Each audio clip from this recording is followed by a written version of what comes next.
Bank of മഹാരാഷ്ട്രയുടെ Kozhikode ശാഖയിൽ നിന്ന് സ്വർണം കവർന്ന കേസിൽ അന്വേഷണം തമിഴ്നാട്ടിലേക്കും. ബാങ്ക് മുൻ മാനേജർ മധ ജയകുമാർ തട്ടിയെടുത്ത സ്വർണം കണ്ടെത്തുകയാണ് ക്രൈംബ്രാഞ്ച് സംഘത്തിന്റെ പ്രധാന ലക്ഷ്യം.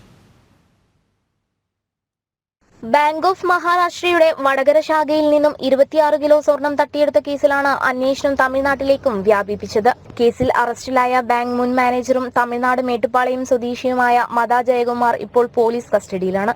തട്ടിയെടുത്ത സ്വർണം കണ്ടെത്തുകയും കേസിൽ കൂടുതൽ ആളുകൾക്ക് പങ്കുണ്ടോ എന്ന് അന്വേഷിക്കുകയുമാണ് ക്രൈംബ്രാഞ്ച് സംഘത്തിന്റെ ലക്ഷ്യം. ബാങ്കിലെ 46 അക്കൗണ്ടുകളിൽ നിന്നായിരുന്നു മധ ജയകുമാർ സ്വർണം തട്ടിയെടുത്തത്. മുക്കുപണ്ടം പകരം വെച്ചായിരുന്നു തട്ടിപ്പ്. പുതിയ മാനേജർ ചാർജ് എടുത്ത ശേഷം നടന്ന പരിശോധനയിലാണ് തട്ടിപ്പ് കണ്ടെത്തിയത്. തുടർന്ന് നടന്ന അന്വേഷണത്തിലാണ് മധ ജയകുമാറിനെയും ഭാര്യയെയും സുഹൃത്തിനെയും തെലങ്കാനയിൽ നിന്ന് പോലീസ് പിടികൂടിയത്. പൂനെയിലേക്ക് കടക്കാനായിരുന്നു നീക്കം. തട്ടിപ്പിൽ കൂടുതൽ പേർ ഉൾപ്പെട്ടിട്ടുണ്ട് എന്നാണ് അന്വേഷണ സംഘത്തിന്റെ നിഗമനം. തട്ടിപ്പിലൂടെ ലഭിച്ച പണം ഓൺലൈൻ ട്രേഡിംഗിന് ഉപയോഗിച്ചുവെന്നാണ് കണ്ടെത്തിയിരിക്കുന്നത്. ചോദ്യം ചെയ്യലിൽ നിന്ന് ലഭിച്ച സൂചനകളുടെ അടിസ്ഥാനത്തിലാണ് അന്വേഷണം പുരോഗമിക്കുന്നത്. ജനം, കോഴിക്കോട്.